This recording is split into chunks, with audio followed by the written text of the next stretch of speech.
எதிர்மறை எண்ணங்களை நேர்மறை எண்ணங்களாக மாத்துறது ஒரு அழகான கலைங்க. அந்த கலையை கத்துக்கிட்டோம்னா நம்ம வாழ்க்கையில வெறுப்பு, கோபம், வருத்தம், கவலை, மன அழுத்தம் இதெல்லாம் இருக்கவே இருக்காது. சம்பாதிக்கிறதுலாம் செலவாயிருது சார். மாசம் பிறந்தா வீடு இஎம்ஐ, கார் இஎம்ஐ, பலசரக்கு, பால், காய்கறி, ஸ்நாக்ஸ், இது அது சம்பாதிக்கிற செலவழிக்கிற சார். சரியா இருக்கு, நல்லது. நீங்கள் செலவழிக்கிற அளவுக்கு சம்பாதிக்கிறீங்க, ரொம்ப நல்லது.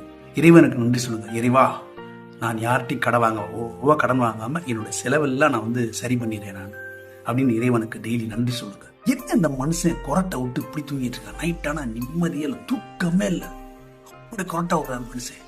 நல்லதுங்க, உங்க வீட்டுக்கார் உங்க வீட்டுலாம் கொரட்டை விடுறாரு. இதே வேற வீட்டுல போய் கொரட்டை விட்டாருன்னா உங்க நிலைமை யோசிச்சு பாருங்க. என் வீட்டுக்காரு ரொம்ப நிம்மதியா என் வீட்டுல என் பக்கத்துல கொரட்டை விட்டு தூங்குறாரு. இறைவா நன்றி. இறைவனுக்கு நன்றி சொல்லுங்க. உங்களுக்கு நிம்மதியா தூக்கம் வரும். திரும்ப காலைல 9 மணி போனா நைட்டு 10 மணி ஆயிடுது. என்ன வாழ்க்கை. நல்லதுங்க. ஒரு நாள் முழுக்க உழைக்கக்கூடிய சக்தியும் தெம்பையும் நமக்கு கொடுத்திருக்கான் அந்த இறைவன். அதற்கு இறைவனுக்கு நன்றி சொல்லுங்க. அடுத்த நாள் தீவிரமா உழைப்பீங்க.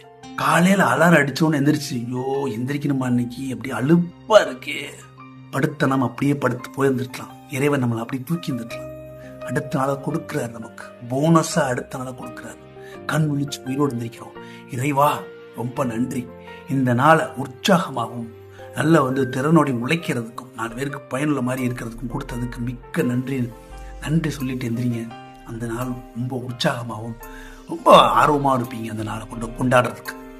இப்படியாக எதிர்மறை எண்ணங்கள் தோன்றும் போது அதை நேர்மறை எண்ணங்களாக மாற்ற கத்துக்கிட்டீங்கன்னா உங்க வாழ்க்கையில மன அழுத்தம், கவலை, விரக்தி, வெறுப்பு, கோபம், பொறாமை, வன்மம், ஏமாற்றம் இப்படிப்பட்ட வார்த்தைகள் உங்க வாழ்க்கை டிக்ஷனரியில இருக்கவே இருக்காது, அழிக்கப்பட்டுவிடும். நல்ல சிந்தனைகளை விதைப்போம், நம்பிக்கை வளர்ப்போம். அன்புடன் நம்பினா.